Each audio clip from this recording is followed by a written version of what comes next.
Okay, thank you very much.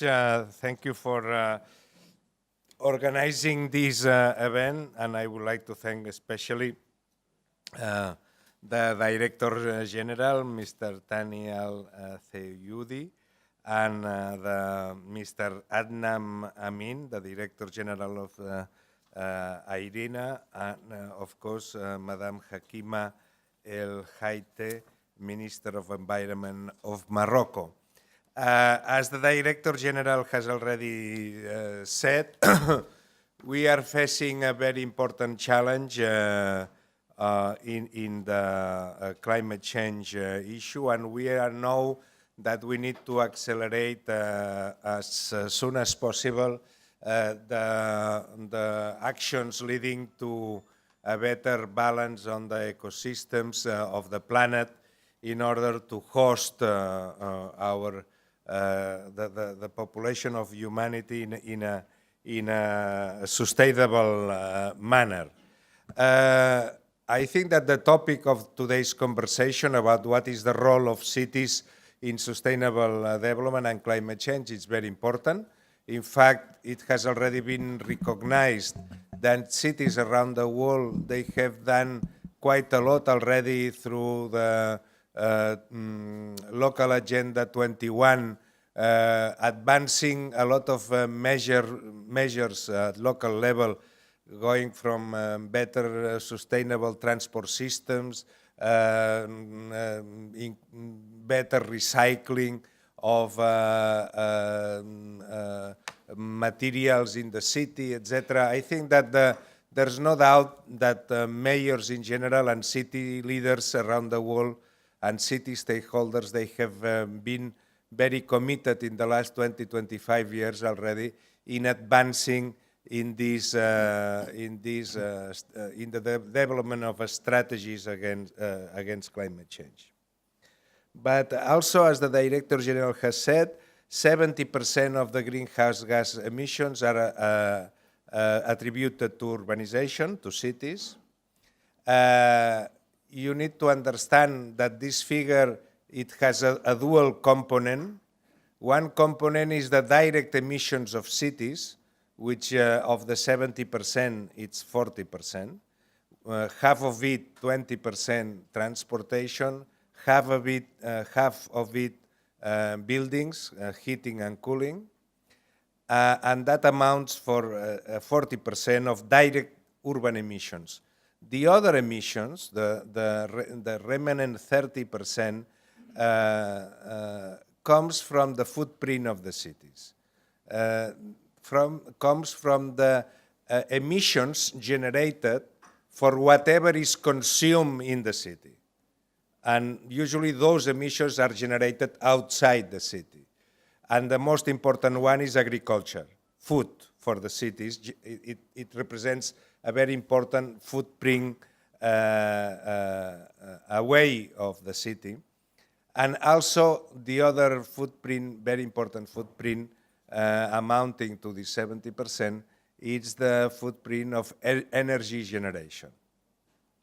Then the question is, what can do the cities in the future do in order to get involved in a better direction of that? We have had several meetings and have several processes of debate with cities in order what can cities do more on top of what they have already done in the last 20 years. And one idea that is coming up is that as we need to move to a decarbonized energy generation, is to increase the role of local authorities in sustainable energy generation and distribution. Historically, local authorities, they have already been involved in local utilities, like, for example, water, waste treatment, transportation management, etc. And what is emerging now as a new possibility, as a new threshold in the involvement of local authorities and cities in the improving of the climate change conditions is to increase the role of local authorities in energy generation and distribution of sustainable and renewable energies.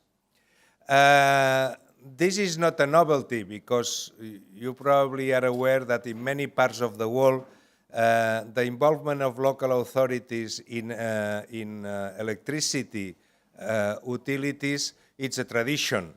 For example, in the Scandinavian countries and in other Central European countries. And this is that comes from the origin of electricity.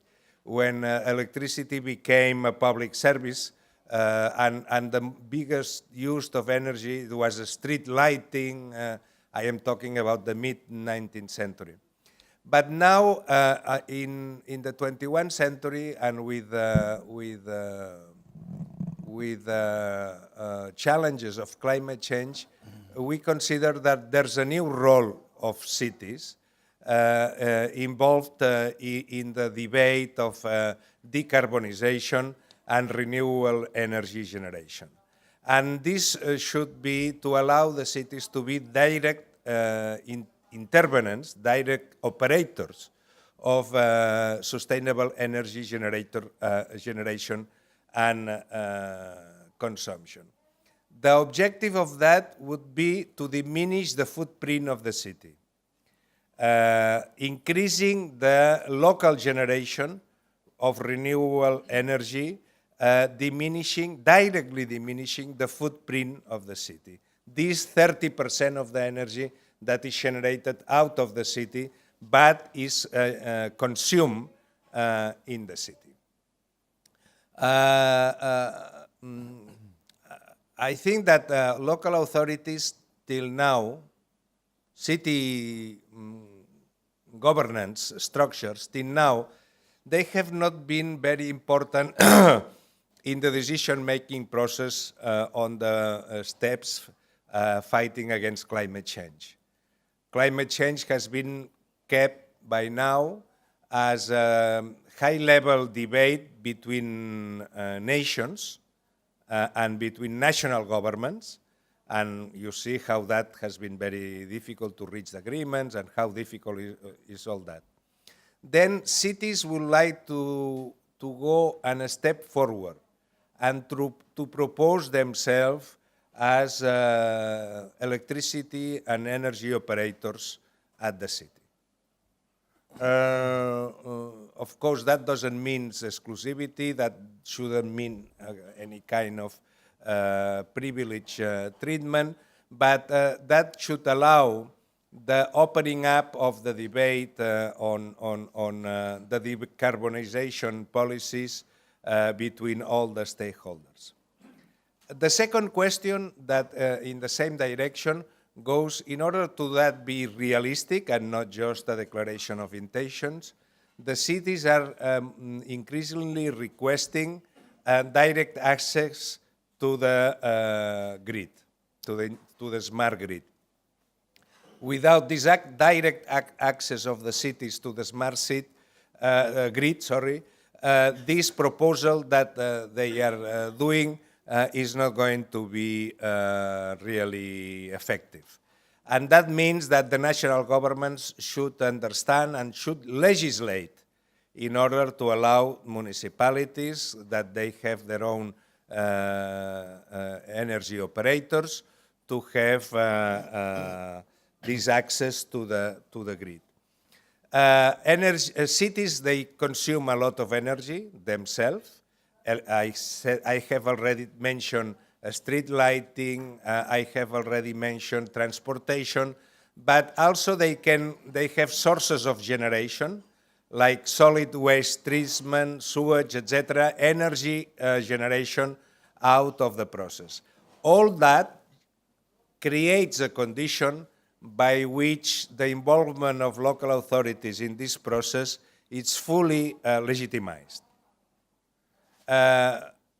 And I insist on the legal arrangements because that can be, treated as a good idea, etc.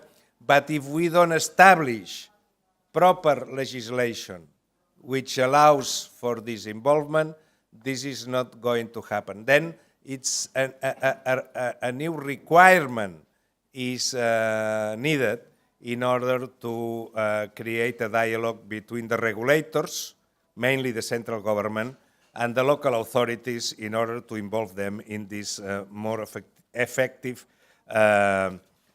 contribution to the increase of sustainable energies. There are quite a number of countries which now already are considering this. One of them is Germany. Germany in itself, the local authorities of Germany are in a very important process of analyzing the possibility of remunicipalization of electricity utilities in order to increase the role of local production and consumption, PROCOM at local level, in order to showcase this committed involvement of local authorities in the generation of better chances for climate change. I would like to stop here, but this is a specific proposal that many countries and many stakeholders are advocating for Habitat 3. You know that we have the conference in Quito where we are talking about the future of cities. And one of the main topic that it's going to be debated in Quito is precisely what is the real role that local authorities can play in the promotion of renewable energies, and what are the tools, specific tools, to make that a reality. Thank you very much.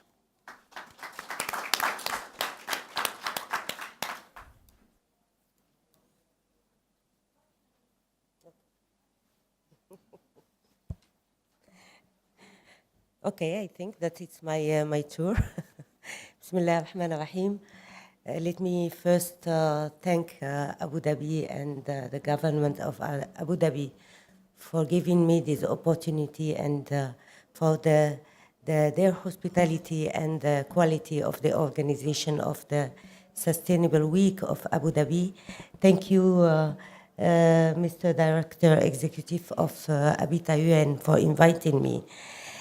I would like to emphasize on 2 points or 2 figures. The first one is the cities are emitting consuming 75% of energy. Cities are emitting around 80% of gas.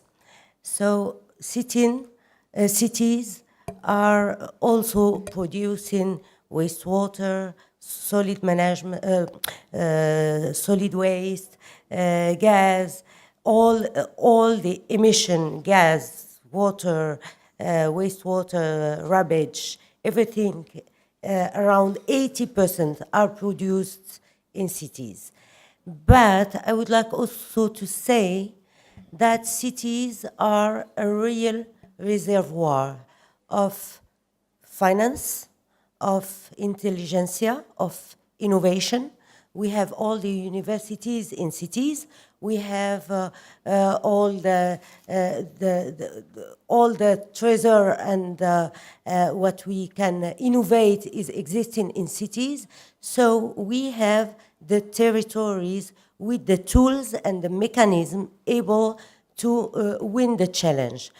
Now, if we look to the agreement of Paris, we have fixed the goal to reach 1.5 degrees C beyond 2030, or beyond 1.5 degrees C by 2030. This will not be a reality if cities are not involved locally, regionally, and in all around the world, because 80% of the climate actions related to climate change are taken in cities. So I think that the cities, and you said it, I think that cities have a major role to allow us to make this Paris Agreement a reality. Territories should be involved in not only in building, but even in planification. In the space should be think and rethink in a way to be climato-resilient, to take into account the climate. So we should plan our cities. And this is something very important when we have in mind that 80% of the population of this world will be based in cities by 2030. And by 2030, you have 5 billion people who will live in cities and who will be middle class in cities, how do we say it? Middle class, yes. Middle class in cities. And this is a huge reservoir of consumers. So I think that we should rethink our cities in construction, energy consumption, solid waste management, biomass and transportation. Everything should be rethink and réfléchir, we say rethink? Recycle? No, penser. Rethink. Rethink. Sorry for my English, but I'm doing my best. So everything should be rethink to allow us to build the city of the future. We should innovate. And I think that Habitat 3 is very important to make us focus on the tools which will allow us to make Paris Agreement operational. We should not forget that we are under a process, and the process is INDCs. This is the heart of the agreement, and this is the reality of the application on the land of the agreement. So when we are thinking about innovation in housing, in transportation, in solid waste management, in anything, we should think how to make it integrate in the INDCs and how to look for finance, how to make it financeable. You know that our problem, for example, in Morocco, is to find the gap to finance adaptation. If we want to build in the desertic area, we have to adapt the technology, the material, for a building which can resist to climate change. So the gap of finance we should find, and this is something we should integrate in the INDCs and make it part of the process of COP22, because in COP22 we have to define those tools, and the tools of Habitat, the tools of smart cities should be integrated in the tools we are going and the mechanism we are going to develop in COP22. It's why I'm inviting you, Mr. Director, to organize next meetings of Habitat together with us, with the presidency of COP22 and the one of France, and with UN to make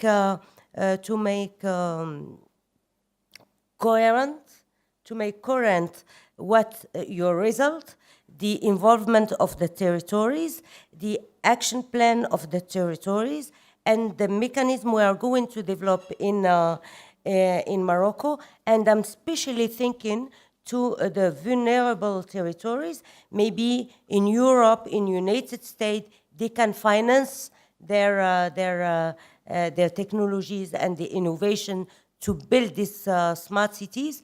But in Africa, in a small island, we need finance, we need enhancement of capacities, and we need the real tools, so we should think for them, and you should think for them and propose as the tools for COP22. So welcome to COP22, and let's work together to prepare all the mechanism for this COP. Thank you very much.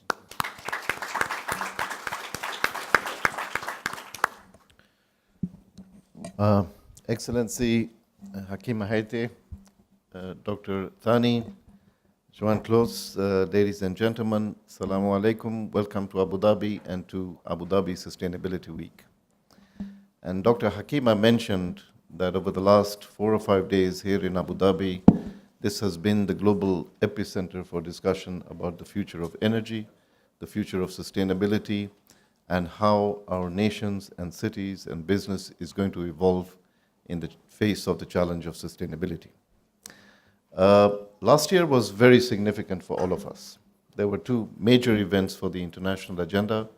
The first was the adoption of the Sustainable Development Goals.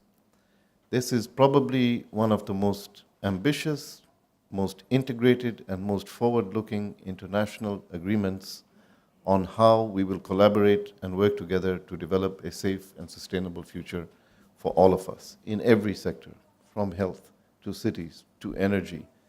Every aspect of development has been covered under the Sustainable Development Goals, and it provides the basis for an action agenda to take us to the future. But in the face of the Sustainable Development Goals, we are also facing perhaps the greatest challenge humanity has faced in anybody's memory. This is the challenge of climate change. The cataclysmic impacts of what could happen with unchecked carbon emissions leading to catastrophic climate change, many of us have read about. But it will change our lives forever and for the worse. So in Paris, for the first time in many years in the setting of the climate negotiation, we had a powerful political agreement on how we deal with the future. It brought all countries together. It was the biggest gathering of international leaders ever, in my memory at least. And it was the most ambitious program for how to decarbonize our world. But this has to be now acted upon. And this Abu Dhabi Sustainability Week is the first international gathering.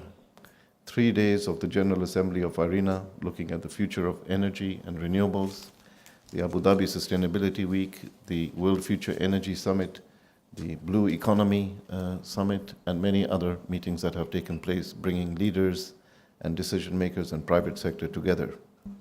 And what we have discovered over the last 4 days is how much common ground there is among everybody about what can be done.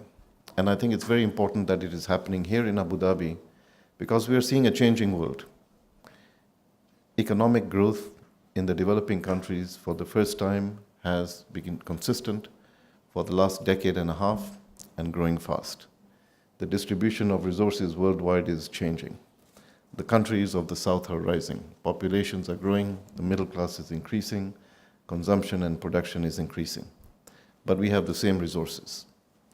We have to find ways of changing the way we deal with resources, how we consume, how we produce.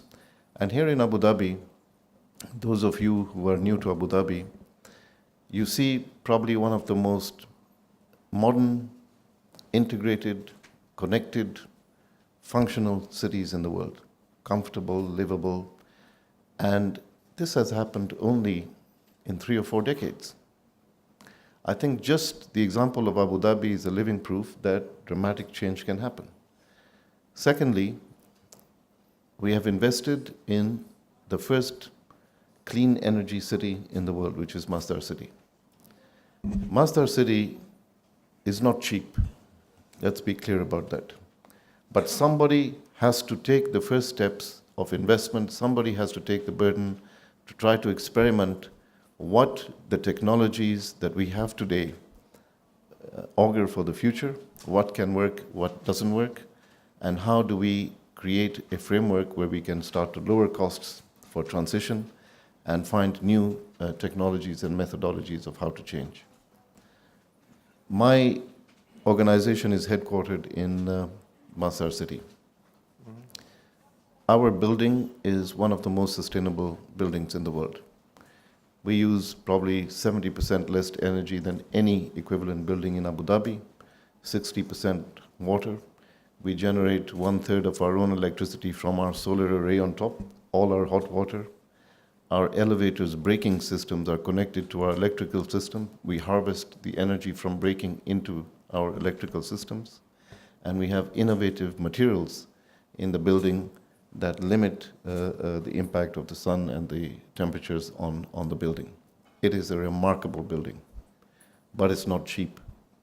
But we know from what we have learned in that building that next time this building is built, it will be 30% cheaper, and the time after that, it will be another 30% cheaper, and when we build 100 of these, this can become the standard for buildings for the future.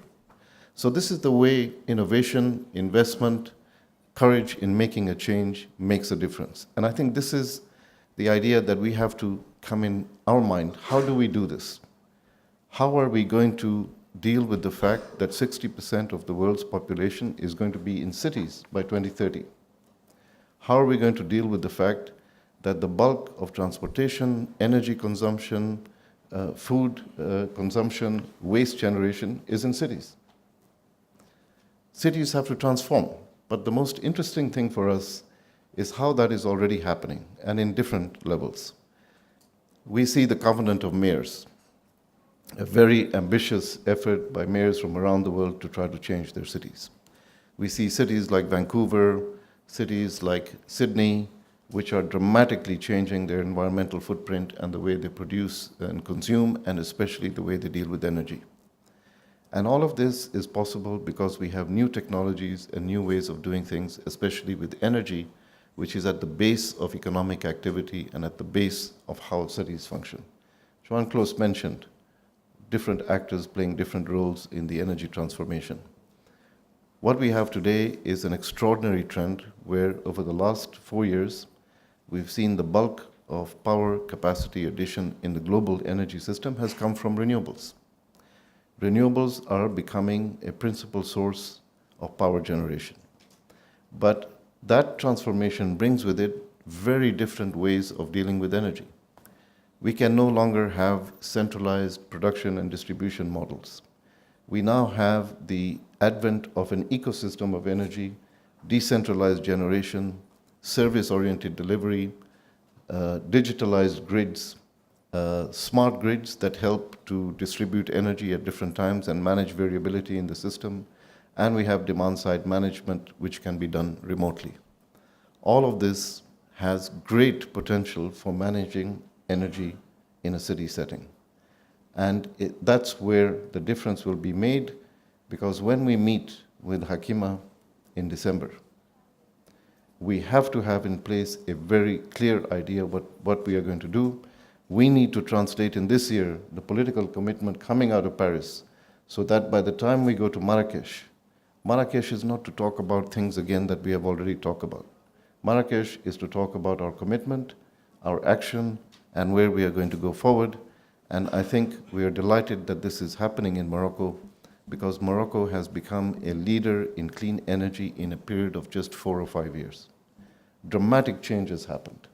The business case for renewables in Morocco is taking Morocco, I think His Majesty the King just announced a 52% renewables target. This has happened in 4 years of experience with renewables. Morocco was almost 100% dependent on imported energy. Today, we are looking at 50% energy independence in a few years. These are the kind of changes that need to happen. And in Quito, Joan Close, in Quito, we have to make sure that we have a solution-oriented outcome, which will be a contribution to Paris to show that the cities can evolve in a way that we can decarbonize our world and create a sustainable future for us all. Thank you.